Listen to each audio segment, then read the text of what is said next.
So fighting in trenches in a war is pretty awful. Living in trenches is even worse. In the two world wars, soldiers suffered from something called trench foot, and it was quite damaging. It plays a big impact in, the actual scales of war itself. Now I gather the Russian soldiers are suffering from something, not trench foot, but something else. Yeah, who'd have thought? Mouse fever. Yes, you heard it first here. But apparently it's sweeping through the Russian front line. It's apparently caught by inhaling the feces of mice and rats, which of course are pretty prevalent on the front line because there's food lying around and ditches and water. It causes those who are infected to have blood coming from the eyes, gives them dreadful headaches and vomiting, all of which is obviously pretty difficult for the Russian forces.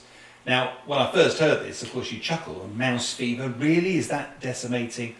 But the serious point that comes from all of this, exactly as you say, the keeping the health of your soldiers on the front line is vital, not only because otherwise they can't fight, but also for their morale.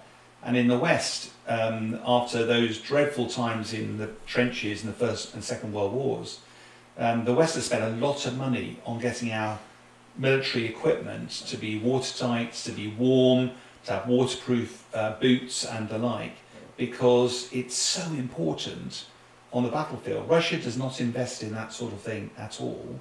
By all accounts, especially through a wet winter and then a very cold winter, that can massively degrade your military capability. And this story, whether it's true or not, it has all the hallmarks of the truth, because the Russian commanders don't look after the health of their juniors, they don't care about the health of their juniors, and that can massively impact their health. And of course the West providing lots of warm jackets, waterproof kit for the warfighters might look like that's a bit Western and tree hugging. It could have a vital impact on this phase of the war, because undoubtedly the Ukrainian soldiers will be better able to weather the storm, literally and metaphorically, than the Russians will be able to. Yeah, you heard it correct. Mouse fever.